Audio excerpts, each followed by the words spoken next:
Hello, everyone. My name is Grovel. Welcome to a special report that I'm doing on a game that you might have never heard before or even existed, but it's a game called Stellar Frontier. It came out in the late 90s and has since lost support, and websites that had information about the game have been disappearing. When I tried to do some research to see what information was left, there really isn't much at all. And I'm sure that as time goes on, there's going to be less and less of people's experiences of the game.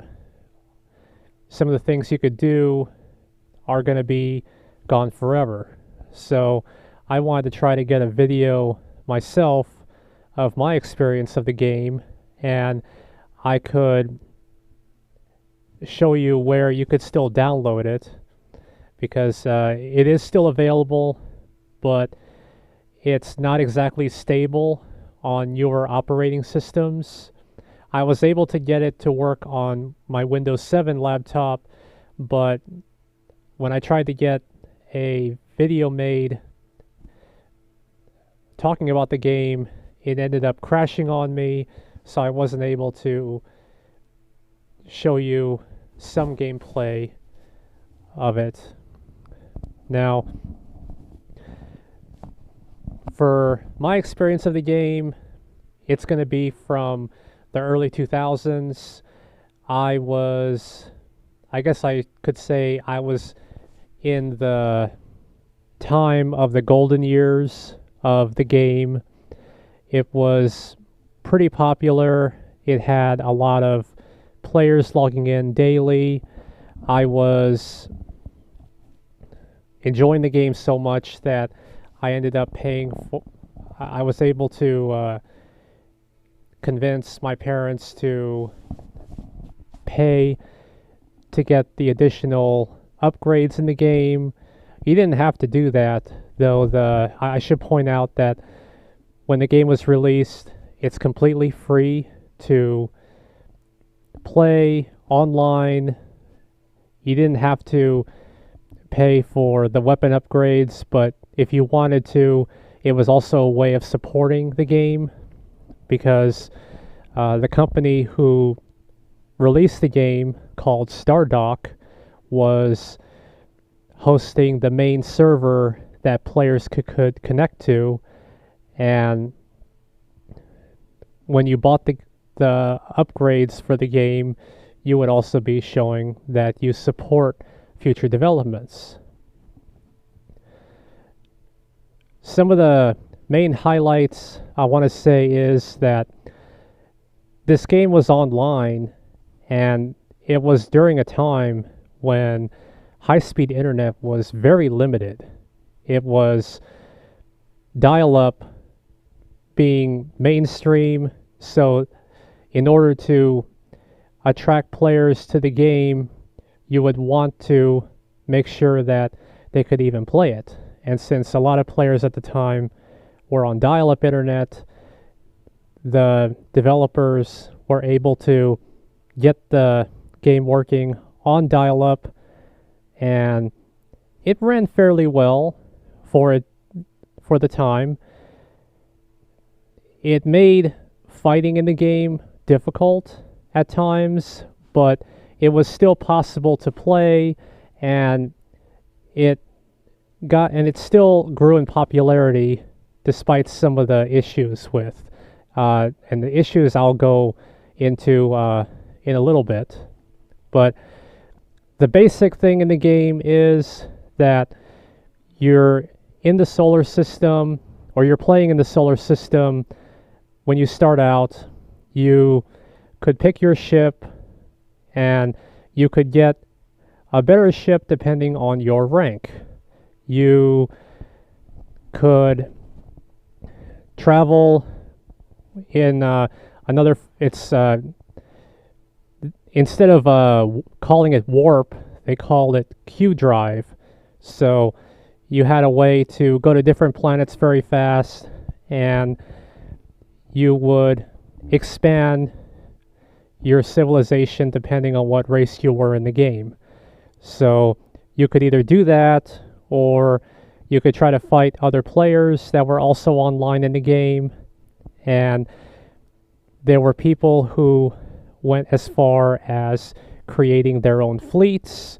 So if you were a frequent player in the game, and if you were a really good fighter, you could join the fleet.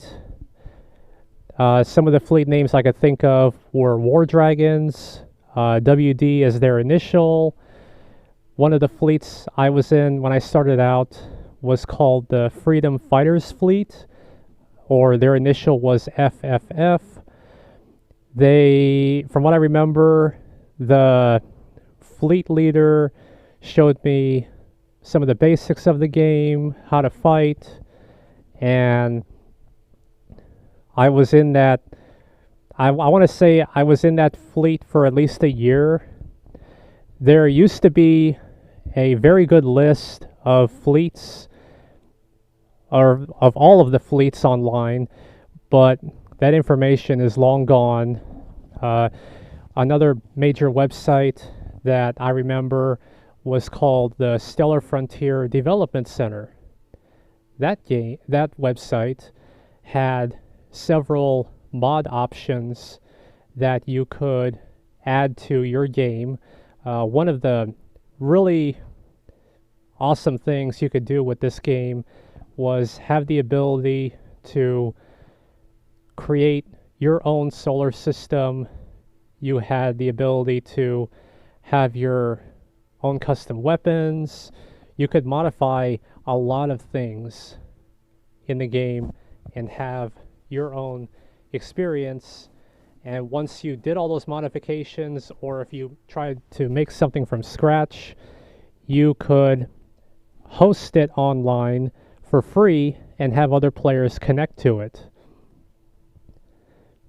There were that was something that I don't remember seeing very much. A space shooting game that you could have your own mods in, and it was free. But for some reason, the main company that was hosting the server for players, they didn't want to keep supporting it. So I'd say by late 2003, support started to go down, and when the support went down, a lot of the issues in the game started to become major issues. One example would be that there was a code, or there was a command that was leaked online that would give anybody the ability that was playing online to join a server, log in, and allow them to kick out any player in the game just by typing their name in. And this was something that never got resolved from what I've seen, at least at the time when I was playing. I ended up leaving the game, I want to say maybe the beginning of 2006, and then doing some research, I found out that support for the game ended completely by late 2006.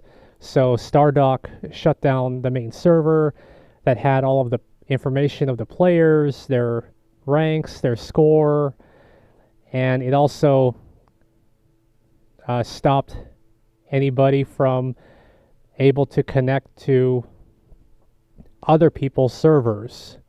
So the only way to play someone else's mods or to connect with other players would be by intranet. There is an ability to play against the computer, so if you did have the mods downloaded, a lot of the mods in the game were available online. There were quite a few people who had their own mods and they were willing to share them. I remember spending several hours doing my own mod. The mod that I had at the time was called I think it was called Solar System Prime. I don't remember how many hours I worked on that as a kid, but it was it did get popular at the time, but with the amount of cheating and glitches that were really becoming an issue, it just killed the player fan base. There were people that just stopped playing and they ended up moving on to other games that were around. So eventually I left, but I remember that there were a few people that tried their best to make the game last and tried to get people to come back.